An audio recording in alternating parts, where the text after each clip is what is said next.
Most qualitative researchers can code their data. Where they get stuck is knowing what the codes are actually telling them. You may already have codes, you may even have well developed themes, but the gap between having codes and understanding what they mean, that's where dissertations stall. Welcome to QualiCoach. I'm Dr. Edwin Brown, founder of QualiCoach. And in this walkthrough, I'm going to sit inside a real qualitative data analysis file and show you exactly how to read across your coded responses so you can identify themes with clarity. This file actually comes from a study on veterans, their experiences seeking peer-to-peer mental health support during and after COVID-19. The codes are the codes are already assigned and the themes are already named. Our job today is just to understand why and what to look for when you do this in your own work. And to start with, the questions are your compass. So here in sheet 1 is where I always start. And a common mistake that at least I know I made is jumping straight into the data before grounding myself in the research questions. And every response in this file traces back to one of these. So if you don't know your questions, you don't know what you're looking for. And this study used 2 interview protocols, 10 questions in the first set and 10 in the second set. Things like, how did COVID-19 impact your access to and utilization of peer support services for mental health as a veteran? Another question, what suggestions or recommendations do you have for improving peer support services for veterans in the post-COVID-19 era? What you want to do is keep these visible while you code. And when you're unsure how to label a response, come back here. Your research questions are basically your North Star. So it takes 30 seconds and it saves you from drifting off topic mid analysis. So a strong qualitative data analysis process starts here and not in the codes. If we move forward to sheet 2,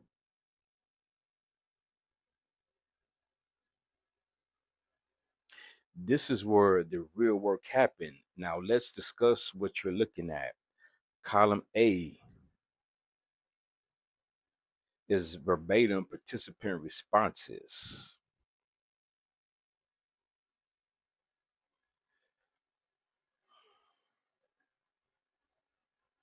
And never edited, and never paraphrased. Those are the participants' exact words, and that column is sacred. To the right, you've got a code column using simple letters A, B, C, D, and E. One letter per response per question.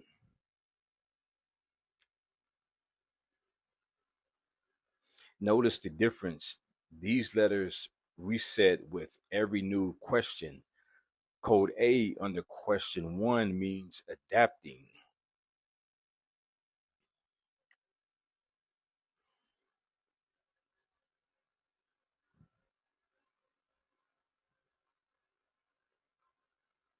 Code A under question 2 means open up. Questions is more specific. Don't assume the same letter means the same thing throughout.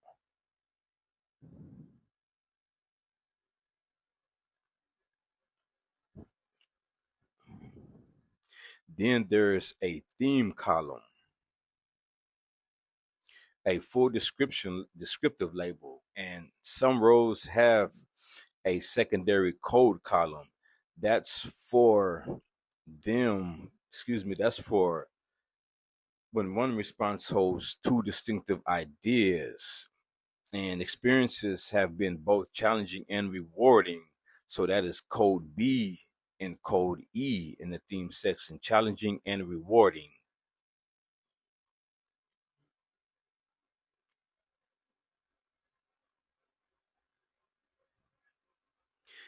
This veteran said two things at once, challenging and rewarding. The researcher honored what complexity instead of forcing it into one box. That's analytically honesty. And those extra columns on the right, that's that's a space for a second coder or intercoder reliability. But we'll come back to that.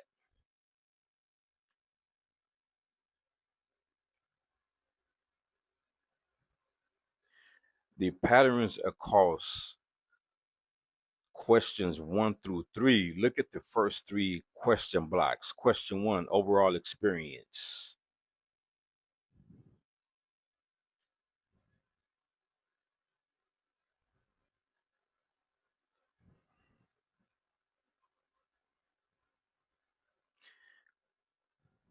Question 3, COVID's impact on access.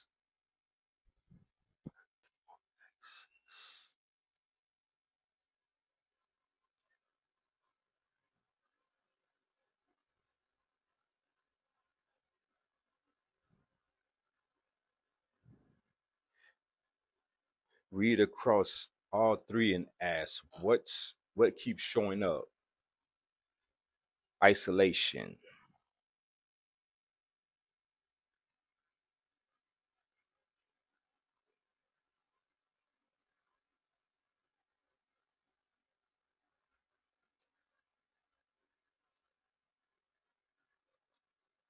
It appears in question 1 as a barrier and question 2 as a reason veterans reach for help, and question 3 as a driver of increased anxiety. One word showed up across three separate questions. That's not a code, that's a theme trying to emerge.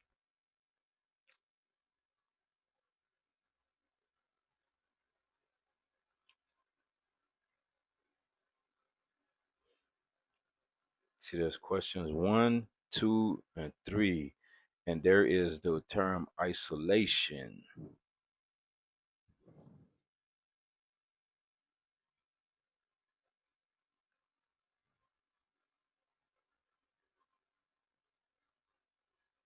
It appears in question 1 as the barrier, and the question, as I just said, 2 as a reason veterans reach for help, and question 3 as a driver of increased anxiety. One word showing up across three separate questions.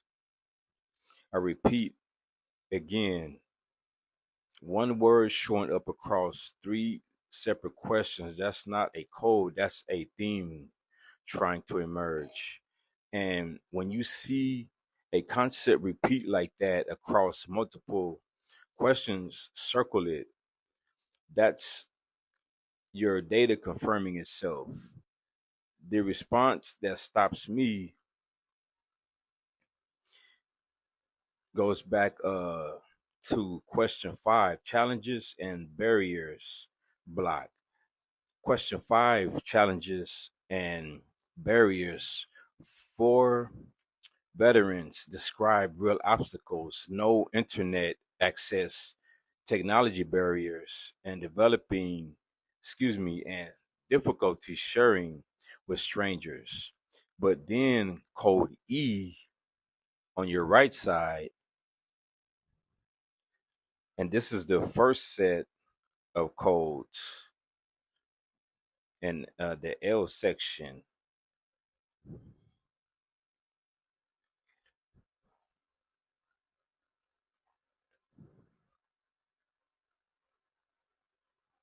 No challenges or barriers. One veteran said they have none. If you notice, that's not noise, that's data.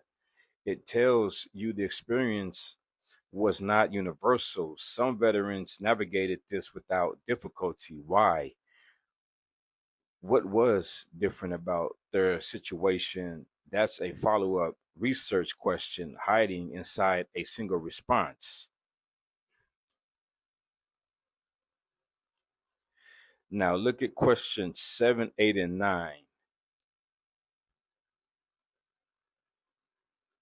These are where the data opens up.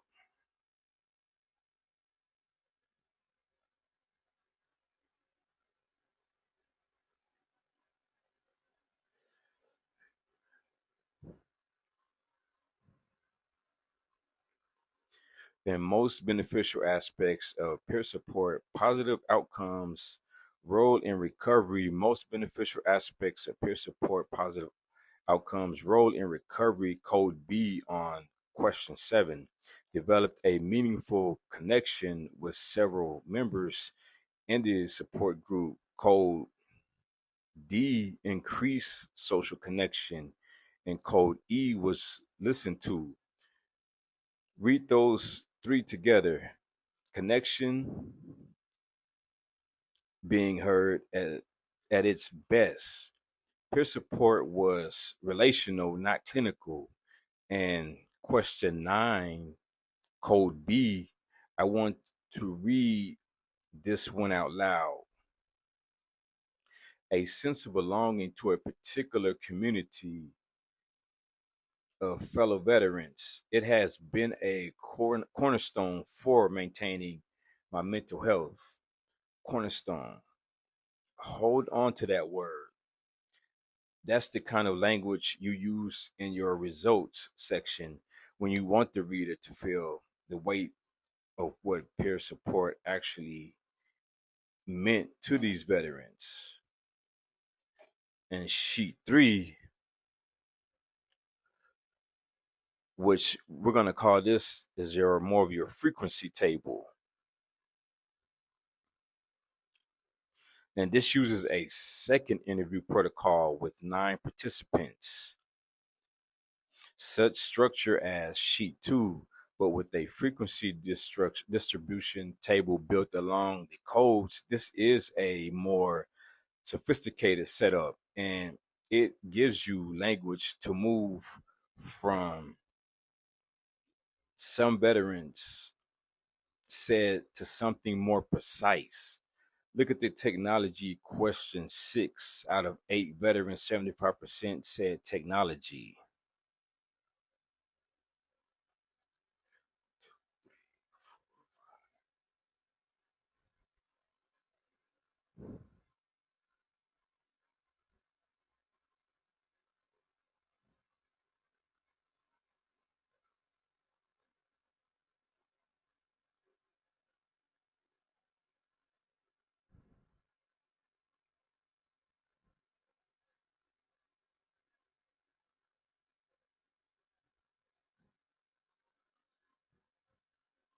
And this played a big role, a very big role.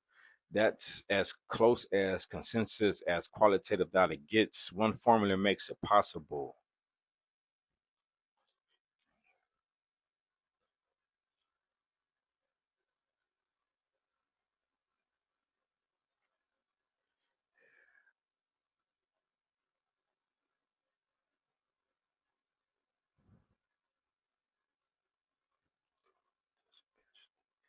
So we're gonna go back to 6. So 1, 2, 3, 4, 5. This should be the 6 where we're talking about.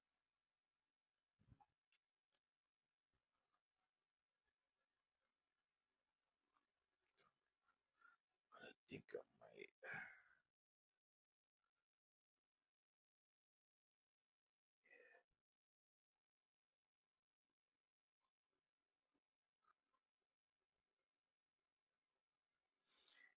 Simple, but it gives you evidence, not just impression.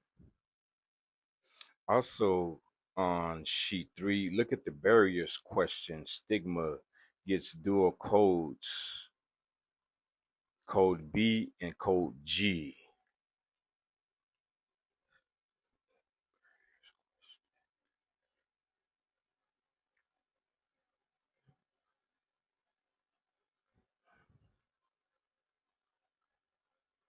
That's a frequency of two, the highest in that block, and it connects back to sheet 2, where one veteran said peer support helped reduce stigma. Stigma shows up as both a barrier going in and something peer support helps address. That tension is fading.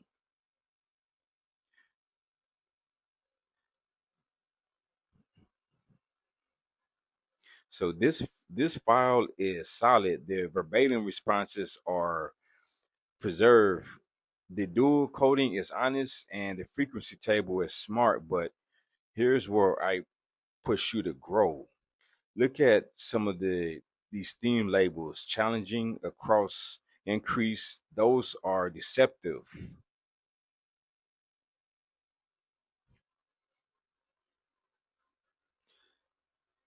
They tell me what happened. Strong qualitative themes are interpretive. They tell me what it means. So instead of challenging, consider something like the weight of pandemic era barriers. Instead of increase, consider escalating mental health burden through isolation. Your theme labels are the headlines of your findings and make them,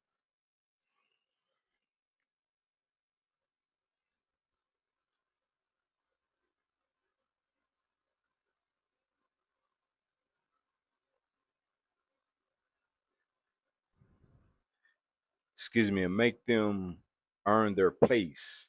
Second, build a code book, a separate sheet, one row per code. The label, a two-sentence definition, what it includes, what it excludes, and one example quote. That document makes your qualitative data analysis defensible. Without it, your coding lives only in your head. Your code book doesn't need to be long. 5 columns, one row per code, built as you go. That's the document a dissertation committee or journal reviewer will ask for.